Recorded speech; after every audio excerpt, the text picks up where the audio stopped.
ele tinha porque ele era 100% Deus, mas era 100% homem. E como 100% homem, ele tinha algo que eu e você temos, que chama-se livre-arbítrio. E a Bíblia fala que no Getsemane, quando ele está com a sua alma angustiada, quando ele sabe o que vai passar, ele ora ao Senhor e diz: Pai, se possível for, afasta de mim esse cálice. Mas então, novamente, ele abre mão do que o Senhor deu a ele como homem, que é o livre-arbítrio, que é o direito de decidir, que é o direito de mudar a situação. Ele diz: mas não seja feita a minha, mas a sua vontade. Amados, quantas vezes o que nós temos feito com o livre-arbítrio que Deus tem nos dado? Nessa noite nós podemos usar esta arma tão poderosa que o Senhor nos deu para aumentar a nossa intimidade com Cristo. Aleluia. Nós podemos usar o direito de escolher para nos achegarmos a Deus. Aleluia. Quando nós olhamos a vida de homens que eram próximos de Deus, homens que não faziam uso do livre-arbítrio que Deus tinha dado a eles. Quando eu paro para pensar na vida de Abraão, nós achamos a prova de Abraão, quando Deus pede a Abraão que sacrifique Isaac, nós paramos para pensar e dizemos: mas que prova difícil. Acontece que naquela época era comum aos deuses pagãos o sacrifício humano, era comum aos pagãos sacrificar os seus filhos, mas Abraão tinha algo chamado intimidade com Deus, ele conhecia o Deus que ele servia, e eu imagino que Abraão separa Isaac e começa a subir aquele monte, no seu coração ele diz: Deus vai mudar essa história, porque o que serve para Moloque não serve para Deus Jeová, o que serve para um Deus pagão não serve para o meu Deus. Ele me deu porque Ele é bom e porque Ele é justo. Ele vê que eu estou tentando, eu estou fazendo o melhor que eu posso. Isso chama-se intimidade com Deus. A intimidade com Deus fez um homem chamado Davi orar e dizer: ah, se não for o Senhor, Israel. O Senhor, a intimidade com Deus, vê Davi, Deus coloca Saul na frente de Davi, e Davi olha para ele e diz: eu não posso tomar a autoridade que é de Deus. Deus ungiu esse homem, se ele saiu do caminho é problema dele com o pai. Agora quem vai cuidar da vida dele é Deus, não é comigo. Eu não posso tomar nas minhas mãos aquilo que o Senhor tem que fazer. Se o Senhor te prometeu algo, é Ele que vai te dar. Aleluia. A intimidade com Deus, quando Deus cria, mas a palavra de Deus diz que quando Deus cria a terra, Ele cria o homem, Ele cria o jardim do Éden e coloca ali Adão e Eva. E a palavra de Deus diz que todos os dias o Senhor vinha passear pelo jardim. Eu não sei te dizer se Adão via Deus ou se Adão apenas falava, se apenas ouvia Deus. Mas eu sei que quando um belo dia o diabo, Satanás, ele entra na serpente e aproveita que Deus não estava ali e vai falar com Eva. E ele começa a falar com Eva e ele não diz para Eva assim: olha, eu sou inimigo de Deus. Eu queria que você passasse para o meu lado, eu queria que você mudasse de situação, eu queria que você passasse para o meu lado, porque eu posso te oferecer mais do que Deus te dá. Não, ele começa a dizer para Eva: olha, o Senhor te disse o que mesmo? O que foi que o Senhor te deu? O que foi que o Senhor te prometeu? Porque é assim que ele começa, amados, é com um sapatinho de algodão, é colocando dúvida no coração do homem, é semeando dúvida no seu coração, que ele começa a abrir brechas na sua vida, na sua casa. Está falando de Jesus, olha aí. E Deus disse que Eva para ouvir. E a Bíblia não diz que a intenção do coração de Eva era ruim. E Eva diz: não, o Senhor disse que eu posso comer de tudo, menos daquela árvore. Ele diz: olha, se você comer daquela árvore, você vai ficar tão esperta quanto Deus. E Eva come. E oferece para Adão, no momento em que Deus não estava no jardim. Mas, amado, eu louvo a Deus porque Deus é um Deus cuidadoso, Deus é um Deus que ele já tinha um plano de salvação. Então o que acontece? Vem o Redentor, Cristo se faz homem, nasce, joga por terra aquela maldição, aquela barreira que se criou ali no jardim do Éden. Ele nos dá uma segunda chance de vivermos com Cristo. Porém ele diz assim: olha, não é bom que o homem realmente ande só. E ele diz, quando ele vai para o céu, quando ele é assunto ao céu, ele diz: olha, eu vou para o meu Pai, mas eu vos enviarei o Consolador. Sabe por que o Senhor nos enviou o Consolador, amados? Porque eu e você não precisamos conversar com a serpente.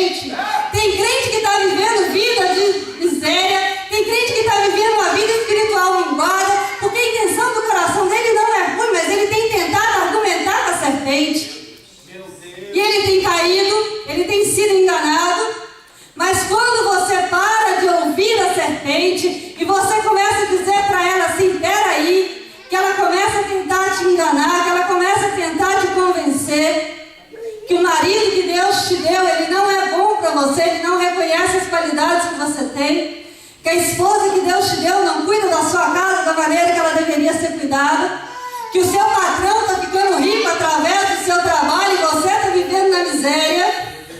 Quando ele tenta te convencer que você pode sair da sua posição, que você pode sair da torre de vigilância e dar uma voltinha ali fora no mundo, porque afinal de contas, pastor Marlenício, a Bíblia diz que aonde abundou o pecado, superabundou a graça.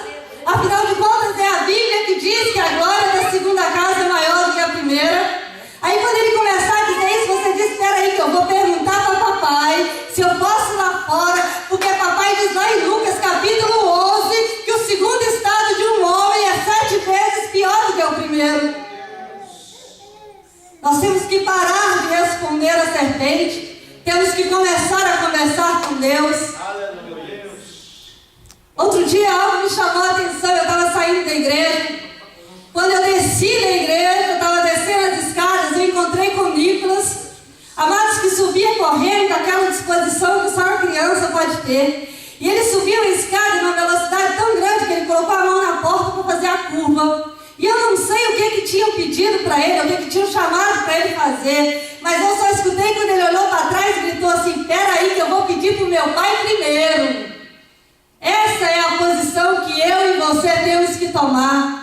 Antes de fazer alguma coisa, antes de tomar uma decisão, nós precisamos aprender a perguntar para papai primeiro.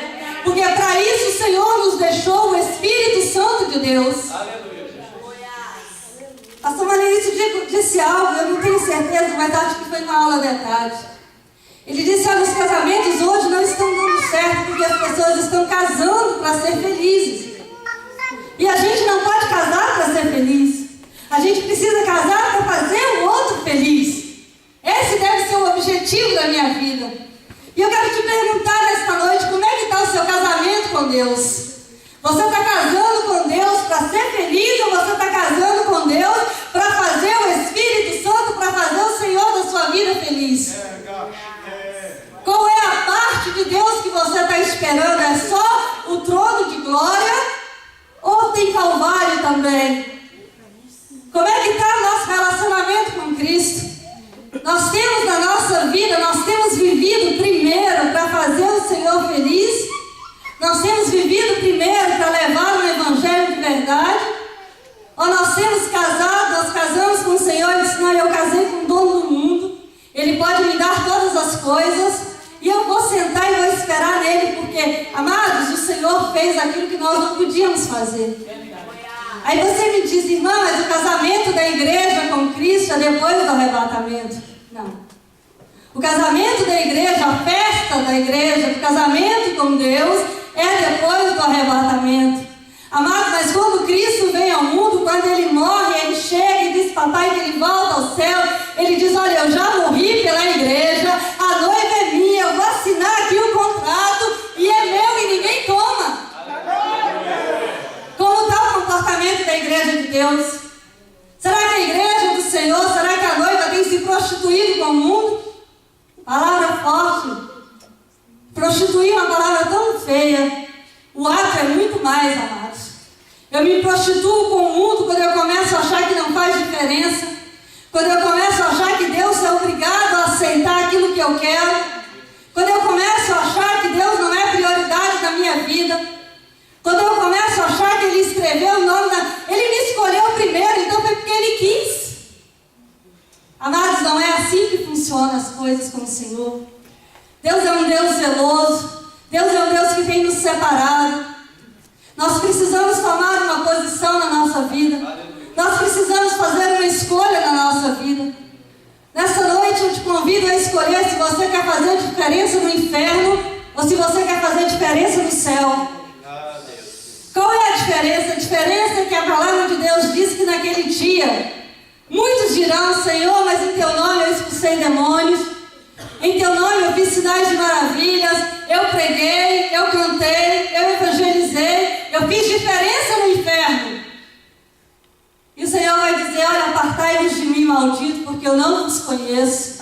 Agora, quando eu faço diferença no céu, quando eu louvo, quando eu clamo, quando eu peço, quando eu me humilho diante do Senhor, o Senhor olha do céu e diz: tem um adorador clamando, tem um adorador pedindo. Eu preciso responder, eu preciso entrar com providência nessa situação. Nós precisamos fazer escolhas.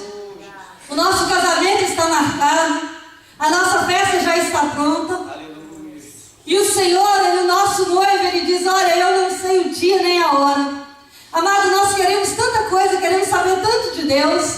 Nós nos preocupamos tanto em perguntar, que muitas vezes esquecemos de adorar a Deus.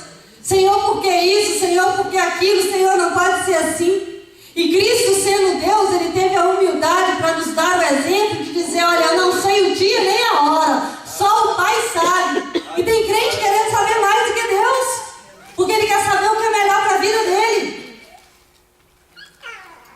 Precisamos estar alertas, porque naquele grande dia, só aqueles que estão preparados vão subir.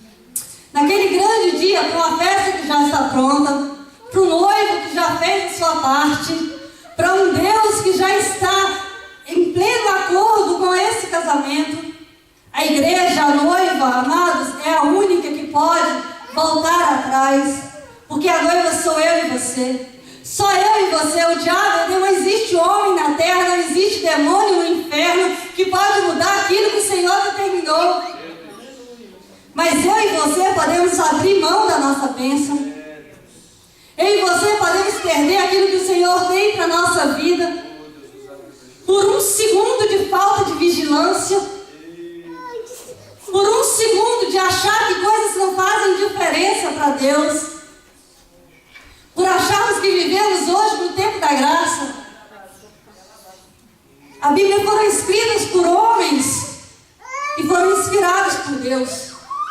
E o livro de Malaquias, que é o último livro do Velho Testamento, antes de chegarmos em Mateus e começarmos aí o tempo da graça, o Senhor diz lá no capítulo 3, Ele diz: olha, eu, o Senhor, não mudo. E eu vejo o Senhor dizendo: olha, nós vamos para o tempo da graça e a sua responsabilidade diante de mim vai ser maior. O Senhor, Ele não toma culpado por inocente, inocente por culpado, igreja. E não adianta nós pensarmos a falta de intimidade com Deus está fazendo pessoas achar que os exemplos da Bíblia são para ser copiados e não vividos. Quando eu começo a copiar, eu só quero resultado. O Senhor, antes de visitar, não adianta chegar na igreja, eu entonar a minha voz, eu começar a orar de forma diferente, dizer: soberano Deus, eterno Pai, porque a igreja está me ouvindo. Se na madrugada, quando eu oro, não tem soberano Deus, não tem eterno Pai, não tem louvado seja o teu santo nome.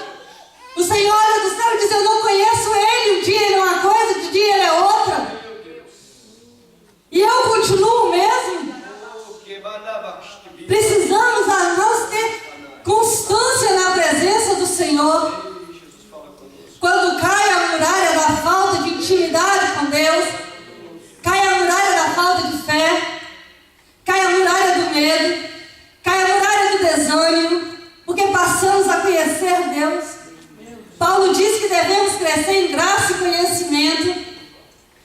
E eu vejo quando Paulo diz crescer na graça e no conhecimento do Senhor, eu vejo graça, intimidade, conhecimento, temor. Quanto mais eu conheço a Deus, mais eu temo o Deus que eu sigo.